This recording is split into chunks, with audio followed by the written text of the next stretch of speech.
So good afternoon. Thank you very much for coming, and I would like to thank VMS Software again for the opportunity to be here today and present you a software which is called VMS Navigator, which is a double-pane file manager with all the basic features a file management tool needs, but also supplemented with some unique features. But first, I would like to briefly introduce myself. My name is David Marcsa. I am a programmer from Hungary. In terms of my qualifications, a Bachelor of Computer Science Engineering with System Engineering specialization. I have a job as programmer and work mainly with the C programming language with about 10 or 15 years of experience. And I also have a little bit passion for graphics. But let's start. What does a file manager mean for me? Well, if we have an operating system and we have a user who performs tasks on this system, we may think about the file manager as a layer between the two. And what can we achieve with a file management layer? Well, for example, we can create a better visual overview because a file management layer may provide a clearer and more organized way to view and to interact with files, which may be crucial because 80% of the information we gather daily comes through our visual senses. The second one, an easier management, because not all users want to learn long and complicated commands, even if OpenVMS has very short commands. Many people prefer a surface which allows them to interact with the system in a more intuitive and accessible way. And by creating, for example, shortcut keys or more friendly interfaces, any system may become easier to use, even for those with less technical knowledge. My principle, which may be not 100% correct, is that what is easier is faster, and what is faster may be cheaper, because the less time it takes to complete a task, the more efficient the work may become.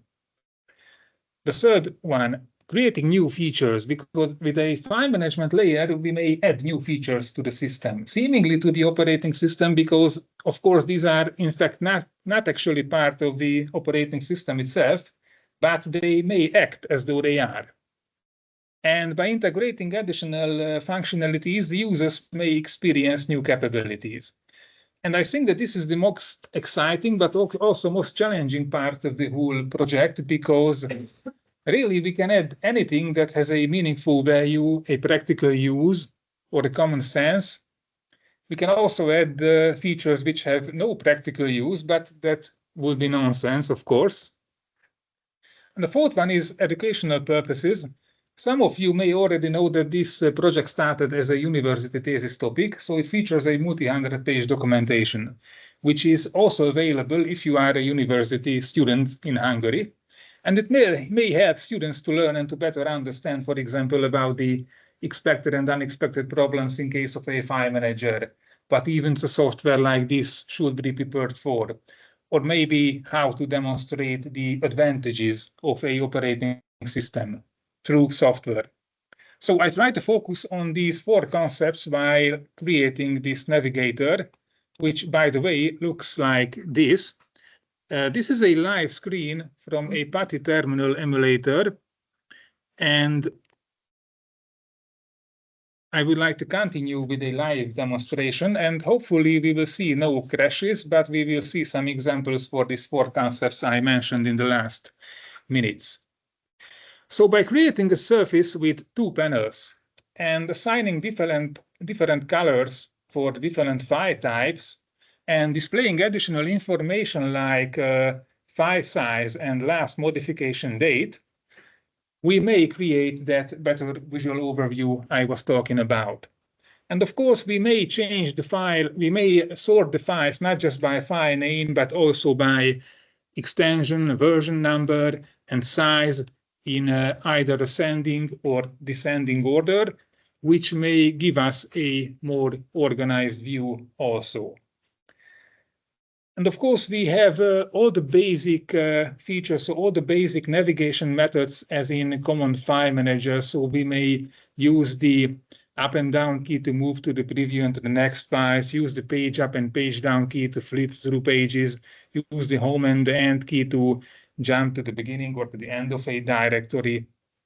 I added some fast jumping methods. For example, if you press any A to Z key on the keyboard, for example, now I press the B key, you jump to the first file starting with that letter, and pressing that key again will move you to the next file. Now I press the Z. Of course, you may use this for directories also combined with the Shift key, and this gives you a pretty fast way to navigate through an entire directory structure. And of course, we have a search option. Of course, if I type in anything, sorry, I mistyped. But of course, this file doesn't exist in this directory. And of course, we may interact with files. Maybe the most common interaction is to open a file with a shortcut key. We can open a file in an editor and load the entire file or just the beginning of a file into an editor.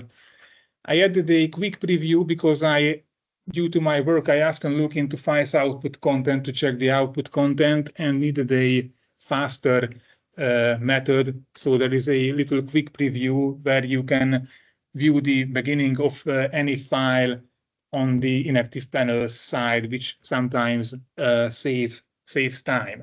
But we have all the basic file associated functions implemented, so we can create, rename, copy, move, and delete files, directories, and entire directory structure. So there are no limitations on that. Let's search for an empty directory.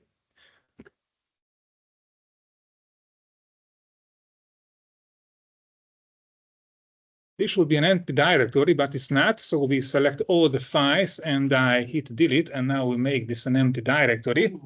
And it's so great that this is a toy machine and one of the cheapest notebooks available on the market. So you saw that little progress bar while the task performs. So let's for example, enter this directory and select a couple of files. We have different methods to select files. For example, now I type .com and we have all the com files selected. Of course, I can add files to the selection. Now, all the C files are added to the selection. Of course, I can remove from the selection. I also can add files by date. For example, I add all the files which were modified after the 30th of April. And maybe one mistake is that this is now in the Hungarian date format, but now I add all the files which were last modified in May. So we also can remove like this and have different selecting methods. But let's do it very simple, and let's hit Ctrl and A and select all the files. And of course, we see some basic information about the selected files and the size, and also our position in the directory and the amount of subdirectories and files in this directory. But let's simply just hit F5, which is commonly the copy shortcut key. And let's hit enter, and we will see that nice progress bar again, because this is a slow machine, and we see while this performs. But let's do some funny thing, and let's select these files again, and let's hit F5 again. Of course, now files with the same name, extension, and version number already exist in the destination directory. This is, of course, intentional. Let's hit this enter key. So it was a concept that every time an event occurs during file management, that the user should receive an appropriate notification about that event. Which event is now that the file name and extension already exist in this directory, so all the files exist with this name, extension, and version number, but I can still decide whether I want to copy them and create them with a larger version number. But of course, I don't have to hit yes every time. I can make it remember this option, and now it knows what to do. But staying at the topic of copying, just a very small but sometimes very, very useful implementation is the clipboard style copy-paste function I implemented, because sometimes I wanted to copy files and paste files without navigating to another directory on the other panel. And we have this file here, global.c, and I just press the copy as we usually press Ctrl-C multiple times in Windows. and navigate somewhere else. This is an empty directory, and hit the paste key, and now we have this file automatically copied and created with a larger version number in this directory, which is maybe a useful function. But let's do some funny thing, and let's delete this file, and let's recreate a file with the same name, extension, and version number. Of course, this file is not the same file we just copied to the clipboard. But what will happen if I hit the paste key? What would happen in Windows? Well, the situation is that in Windows, the system, the file manager in Windows would automatically copy the newly created file because the file names match, which is not a problem. It's the feature how it works. But I wanted to do something else. So if I hit the paste key now, of course, the software notifies us that although the file names match, this file is not the same file we copied. So maybe this simple little trick also may serve as an educational purpose, allowing students to understand that that there is a file ID, why there is, for example, a file ID, and what to use it for in a practical way, for example. And I also wanted to handle such little events also because I always try to achieve to write a good software. I don't say that I achieved writing a good software, but I always try to achieve writing a good software. And now I just hit the no key. But what new features can we implement? Because I said that this is the most exciting and also most challenging part. Well, sometimes people give us ideas without even realizing it. And this is how the next feature was implemented. Maybe it happened to you too if you are a system administrator that a user accidentally deleted some files they didn't mean to, and they asked help to whether we can restore them. And once someone said that too bad there is no recycle bin.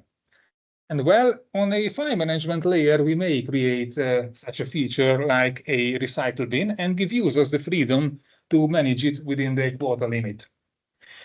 And for example, let's enter this data directory and sort this by size. And we see that this apple.data file is the largest, and we have a different deleting option. And the software asks us whether we want to move this file to the recycle bin. I will hit the yes key, and you will see that the visual segment at the bottom part of the file manager, these lines will change. So why did it change? I think you know this. The white line shows your free quota values, and the red line shows your used quota values, and the yellow line shows the size of the recycle bin. Of course, you can reset these files to the original location. And there is one more interesting feature implemented.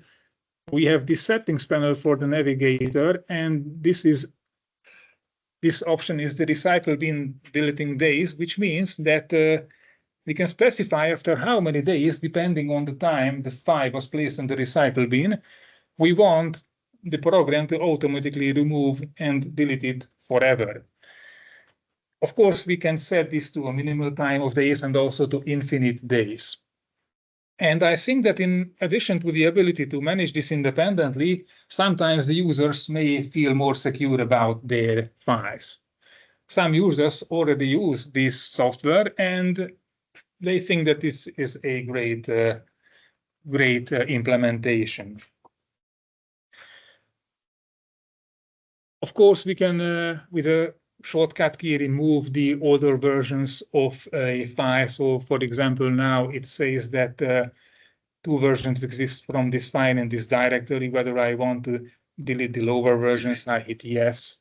One was deleted. I can perform this to an entire directory, and now all these files are deleted. And but as we can't have every single command, every single DCR command included as a shortcut key, because we would run out of shortcut keys, of course, we may input DCR commands. However, there are some important criteria regarding the execution of DCR commands, which I try to achieve. The first, that the user should be able to issue any command available in the DCL language, just as they were doing it outside the Navigator program. The second one, that the user should be able to interrupt the execution of these commands and return to the Navigator software. And the third one, that the speed of the command execution should not differ from that of a command line execution. I don't say that I achieved all of this, but this was the goal.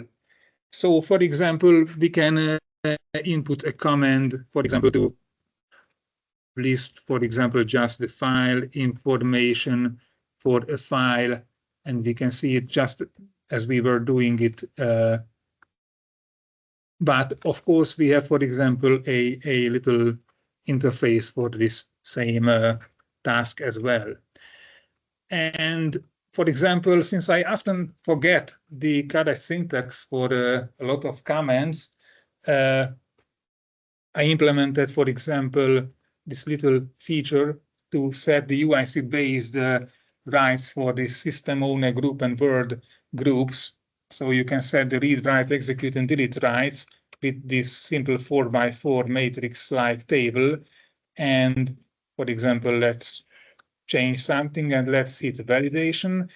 And additionally, we can decide whether we want to apply these changes to the entire directory structure or maybe just this directory file. And of course, we get a nice notification about whether it was successful or not. Of course, we can do this for a couple of selected files. So if I select all the conf files in a directory, I can do the same for a couple of selected files.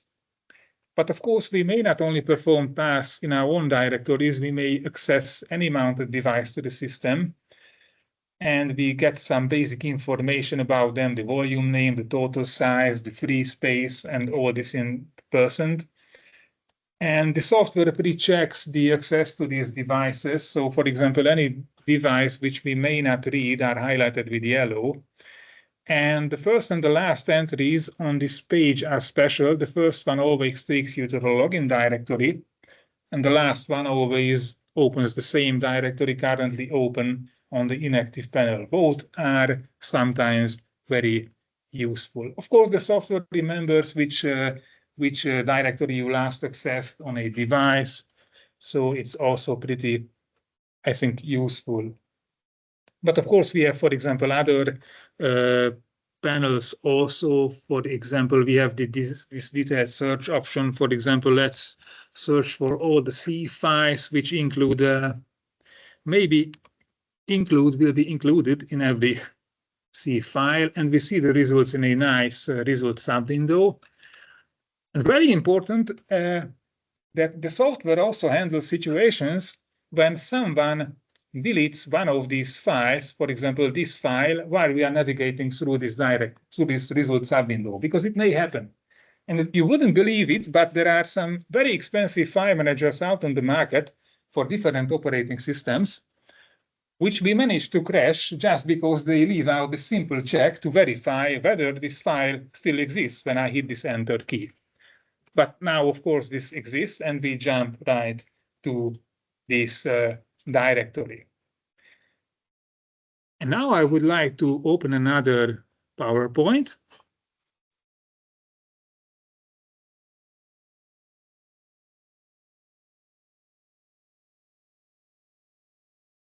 So as I told you, I began to work on this project as a university thesis topic. So it features a multi-100-page documentation, and not only because of this, but because it's the right approach to create a software like this. And additionally, demonstrates the operation of each function using these flow charts so that bug fixes and future developments are more easy. For example, this is the flow chart, and if the text is too small, I have this printed out. This is the flow chart which shows us what happens when we hit that, after we hit that enter key, when we select a device in the selecting device window.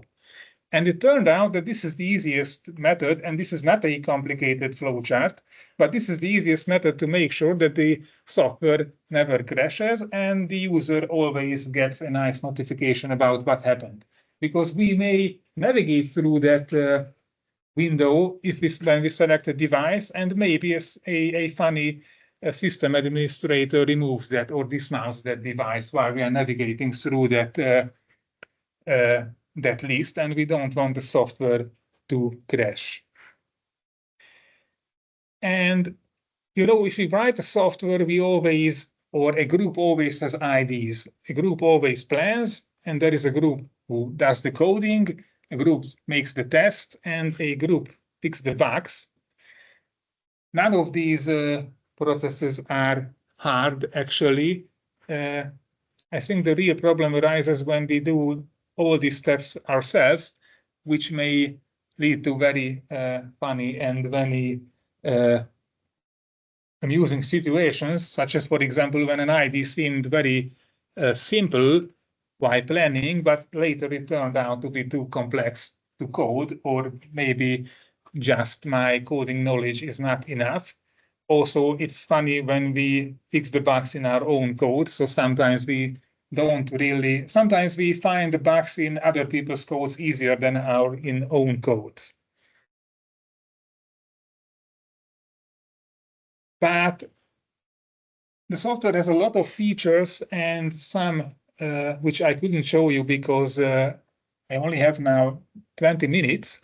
But it has a lot of basic functions, some unique features, some file-associated functions, some helping aids, some system administrator tools. For example, it can check the activity if you are active or not.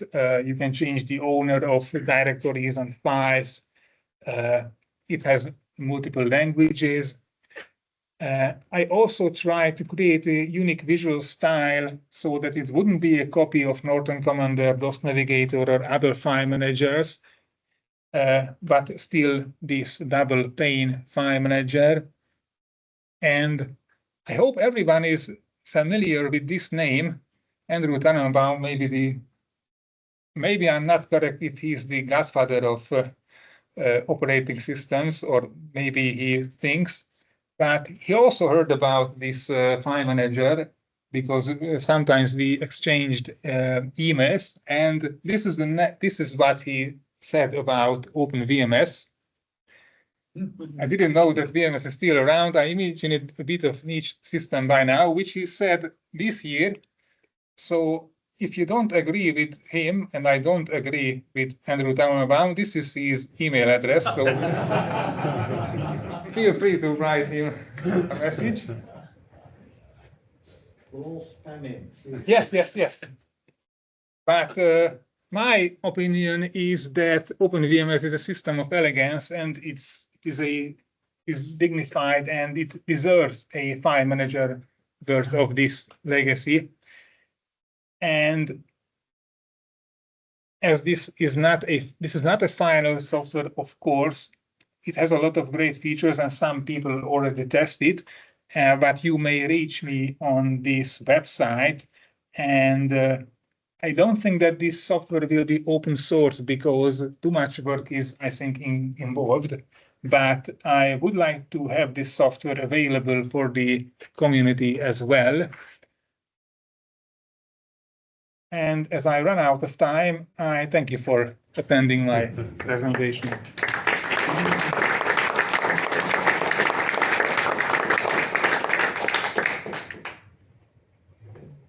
Two questions. Question one, how many of you are really impressed? Yes. Thank you. Yeah, second question was about how do you plan to distribute it? How do I plan to distribute it? Because I can see it's coming to people. I don't know yet. There are some bugs which I have to fix. I started to work on this on OpenVMS 8.3. And when I first compiled it on x86, I had a lot of bugs, about a dozen. 11 I managed to fix, but there is one bug which I managed to hide here, which I can't fix on my own. So I will have to speak with someone who is working on the compiler, because I don't really know if it's a bug in my code or somewhere else. It may be in my code. Direct to me and we will connect you. Oh, okay, thank you. So, but I don't really think that I would like to make a profit on this. So it's nice to make. Yes, it's nice to make profit, but I'm not sure yet. So You promised that it will crash, but it works great. I know. Yes, that. it's some You know. screen issues. So maybe you notice that there are some screen issues. Yeah. So it doesn't crash. So What screen management system do you use? For a screen output, what software? we tried different ones. So I have the documentation here. We tried it with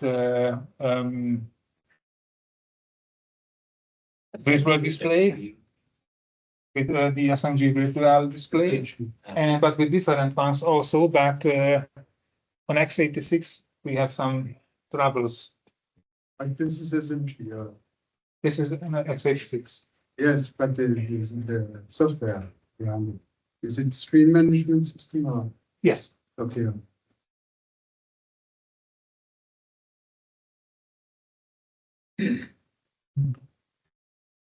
And I propose you one feature that you might wish to consider add. Personally, occasionally, mostly on Windows sadly, but I often need to compare ton of files. Like I have set of files in one directory and I have another set of files in another directory. And then you want to see how many or which files are different, which files were in this directory but are missing here, and other way around. Now there is one thing which is not as complex as you thought, but if you select any two files anywhere, so in different panels, you press a shortcut key and you see the differences. Yeah, but I yes, for an entire directory structures. I always say if someone has a plan and makes, for example, a flowchart of what he wants, it's 100% that it may be possible to code. Comparing single file to comparing content of a directory, yes. All the files in those directories and even on the directory structures. Sometimes it's very useful to see. Actually, I use backup/compare. Very recently used for that purpose. It's easy to use. You just checkpoint the files to make a check for each file. Basically, you can find duplicates with that. On Windows, I would use WinMerge tool. It's very useful to kind of add two directory structures and just select them and WinMerge, and then you get to see this is here, but missing here. This is here, missing there, and these files are same and those files are different. So I think that adding any feature is not hard when someone does what he wants. The real problem is if someone says that make some great features, but what? So if someone tells me to code something like a recycle bin and they tell us what they want, then it's easier. Yes, I use something called Free File Sync on Windows to synchronize directories, and you could run a compare, and then it will then give you a list of what's missing on one side, what's and also what's different in date and time. So I understand the functionality. Yeah, it just, and then you can synchronize each way. Yeah. Just depending It's a good mirror or yeah. Yeah, so to add another question to what was asked. So what you demonstrate with files to the left and preview to the right, you can basically have two previews, like two files. So it's like no, that's fine because the preview is always open on the inactive panel. Okay, yeah. So So just in some file managers, you could like here, that there, so it's like. Okay. I wrote the software twice actually because first I started to code it to see whether it's possible or not, and then I rewrote the whole project to match the university's standards, so that the code is not really messy. And so the second time I wrote the code, it was much more easy to write. So Yeah, it just sometimes it's nice to compare contents of two files. So you like open it in the right pane from the right pane directory space, And then on the left pane, and you get two followed by. Yes. Is it compatible with ODS5? I believe yes. Yes. What happens if the file is 5 minutes Too long. too long? Well, we tried it this with. I don't know if you know the Hungarian language, which has these Ö and A. So this kind of letters. Yeah. And we tried it with file names which we created on Windows, which were I think 100 characters long. It almost it doesn't crash, but there are some bugs. It's so great that you're from the country which. Yes, uses yes. the additional. Yes, but I don't let you type so you can type the A letter. So if you hit this A on the keyboard, you won't be able to type it. I was working in a Danish company and they had problems with their own software, not having a. And Yes. I'm supposed to hear. I mean, you had good ways of managing protection on files. You also manage ACLs and things for files. And Not yet. Not yet. Not Okay. yet. But I plan with what I started, which I didn't show you, to change the owner of files. So if you press the key, you will see a list of the users who are currently on the system, and you may give the. Okay, so we'll try to add a little Yes, bit yes, extra yes, logic yes. and support there. Yes, Yeah. but I just started that, so it's not implemented yet. Because that would probably be useful to some people Yes, on yes. how to set up the ACL. And there are It can be a little bit complicated at A lot of times. companies around the world, Yeah. it turned out, who still use VMS like I do for programming, writing C or COBOL code, and who struggle with always set default, or they Yeah. manage some shortcut keys, but or some of them use different methods. But actually, there are a lot of companies who still use that hard old way. So Mhm. I hope it will reach many people. Notice you're using keys F1 to F5, sort of the, Yes. that probably problem with this on the terminal later. I don't think I tried it with PuTTY and PowerTerm. It works fine. Maybe there is some terminal emulator Kitty or something like that. But I did not try it with different. I think VMS software says on the website to use PuTTY, as far as I remember. Traditionally, you can't press those keys, but not easily anyway, because they're local functions for certain. So exit volume is something. But the first way you use it. For F6 you can't use, for example. F3 you can't, but Yeah. I think all the other you can set. Feature suggestion. Okay, I'm happy to hear. I think most of us have run into backup save sets that have been transferred using FTP. And now the format is wrong.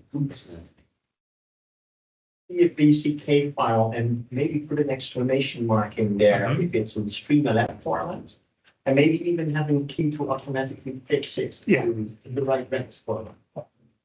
Excellent suggestion. If you can do anything, if you could do something in DCL or C language, then of course it is possible to create a shortcut key for anything. It's the kind of thing that you always then struggle like, oh, what was the command again? Yes. But I would widen that to like batch editing of names or extensions. Changing the backup save set, if your backup save set is traditional one, that's kind of still big, sort of easy. Difficult problem is if your backup save set is kind of, sort of new one, if you have done it using the /data equals compress, so that it's no longer fixed format. And if you that saves and move over FTP to Windows system, and then FTP to another VMS system, it's gonna be totally so broken, there's apparently no way to fix it. So there's reason for never to use intermediate Windows or Linux system. Always be from VMS to VMS. My proposal is enabling the user to define a set of commands, each of which could be activated by possibly one keystroke or so. So the command may be the simple TCL command difference, and then Yes. the file name which is selected is inserted there, and so you can a specific command can be executed for the file. Yes, it's possible. Mm.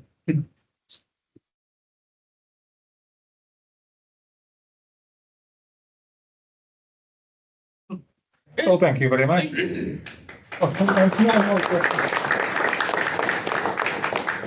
Just a thought, when discussing these safe sets, which could be safely transferred when zipped. So if there would be a shortcut for zipping and unzipping files. Maybe possible.